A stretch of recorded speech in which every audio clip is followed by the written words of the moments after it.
Kata Mbah Mun sering cerita. Kenapa wa ma arsalnaka illa rahmatal lil alamin, kata Mbah Mun, Allah itu pasti bikin ulama yang tidak produk Arab itu pasti ada. Kalau orang Arab jadi ulama wajar, bahasanya Arab, domisilinya di Arab. Tapi Allah akan selalu bikin ulama yang tidak bangsa Arab. Imam Ghazali itu Tus itu Persia. Imam Bukhari itu kira-kira kalau sekarang ikut Uzbek. Ya, Imam Bukhari itu kalau negara sekarang ikut mana? Uzbek. Kenapa demikian kata Mbah Mun? Karena Allah sudah ngendikan wa ma arsalnaka illa kafatal linnas.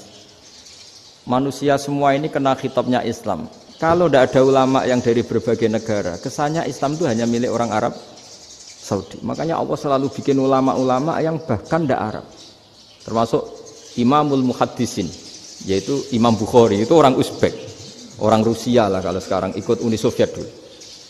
Imam Ghazali itu orang Persia. Syekh Nawawi itu orang Banten.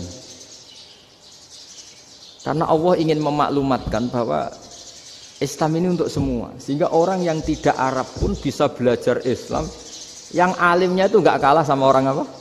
Arab. Makanya ini PR ya. Kalau Gus Dah Ploso nanti ngendikan suatu saat orang belajar Islam itu bahkan orang Arab pun bisa belajar ke Indonesia. Kalau orang Indonesia bisa alim betul kayak dulu. Sekarang banyak liga antar ulama. Itu orang Indonesia pasti masuk. Ulama-ulama top dunia itu pasti orang Indonesia banyak yang masuk. Karena tadi ketika orang Indonesia baca kitab, itu orang Arab itu kagum, kok bisa tidak bahasanya baca secara benar. Bukan sekadar bisa baca secara benar. Karena memang dilatih sedemikian rupa di pondok-pondok. Makanya kita semua lah, yang alim di Indonesia itu kemana-mana ya pasti alim. Dulu putra Mbah Mun namanya Gus Zofur itu tahun pertama ya sudah the best di tahun pertama. Kalau tahun pertama the bestnya ilmunya bawaan dari sarang, dari keluarganya. Gus Najib mondok di Said Muhammad tahun pertama sudah dipuji sebagai yang teralim karena ya sanggup. Kalau dipujinya tahun ketiga, tahun keempat kan mungkin dapat dari sana. Ini tahun pertama. Saya ulang lagi tahun pertama. Karena pengajaran di Indonesia itu luar biasa di pondok-pondok ini.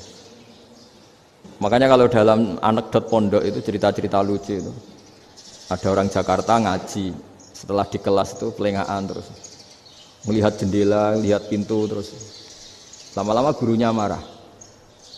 Kamu diajarin kok enggak punya sopan, melihat pintu terus enggak memperhatikan guru. Anak Betawinya jawabnya lucu. Habis Pak Guru bohong. Kenapa ya? Kamu Pak Guru bilang Ja'a Zaidun, Zaid datang. Tak lihat enggak ada yang datang. Setelah itu contoh nasab kan ro'a itu Zaidan. Saya melihat Zaid, saya enggak melihat Zaid. Contoh ketiga yang jar kan maror tu Zaidin. Saya berjalan ketemu Zaid. Pak Guru diam di situ enggak jalan-jalan. Jadi saking detailnya Indonesia itu diajari. Kalau rofa Ja'a Zaidun. Kalau nasab ro'a itu Zaidan. Kalau jar maror tu Zaidin. Nah si murid Betawi ini karena pertama sekolah, ngiranya gurunya itu cerita, Zaid datang. Makanya dia lihat pintu terus, mana katanya datang kok enggak datang-datang. Nah, dengan latihan seperti itu, kemungkinan orang Indonesia salah itu kecil karena memang dilatih betul. Saya ulang lagi karena memang dilatih betul. Sehingga ketika orang Indonesia ini yang cerita seorang wartawan. Ini kisah nyata. Kalau ini tidak anekdot, kisah nyata. Ada wartawan internasional ngeliput Ramlah. Ramlah itu di Gaza, di Palestina. Wartawan Indonesia ini hanya bisa bahasa Inggris. Dijak ngomong bahasa Arab. Terus dia bilang saya tidak bisa. Saya tidak bisa. Saya bisanya ngomong Inggris. Tapi apa yang terjadi setelah sholat? Si Indonesia ini jadi imam pakai sholat jariyah lagi. Baca bismillah benar, bismillahi jar karena mudhof ilaih.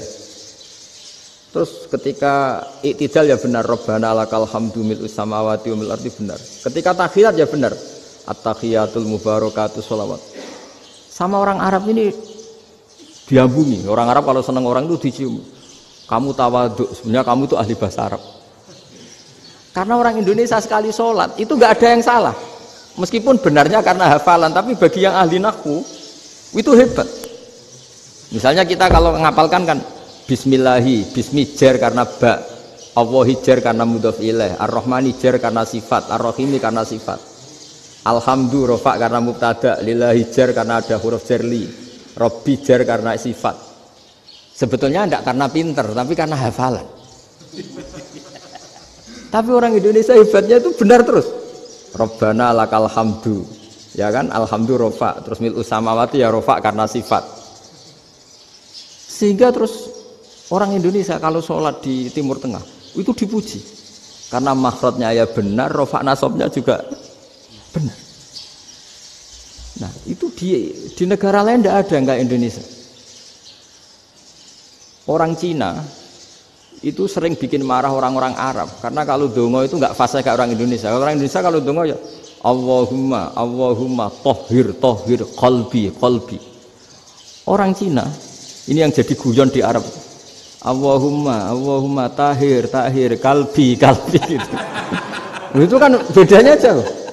Itu orang Arab pertama membiarin, lama-lama kalbun kalbun entak gitu. Maksudnya asu-asumu gitu. Karena dia bilangnya qaf itu kaf.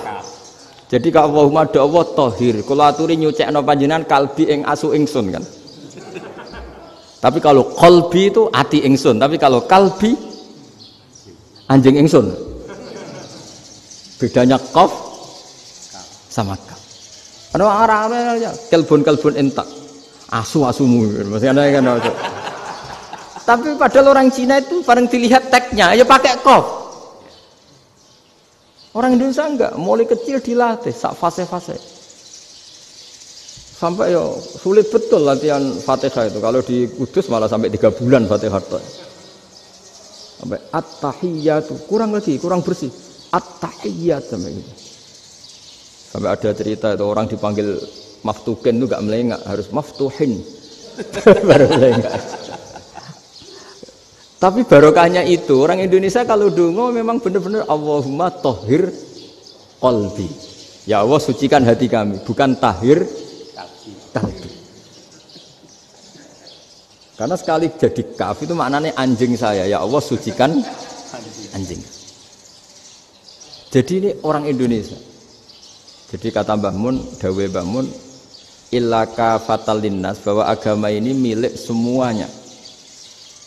Itu diantara bukti Allah menghendaki atau mendesain Islam seperti ini, orang yang belajar di Indonesia itu pengetahuannya Islam, pengetahuannya tentang Islam itu tidak kalah sama yang belajar di Al-Azhar, sama yang belajar di Arab Saudi.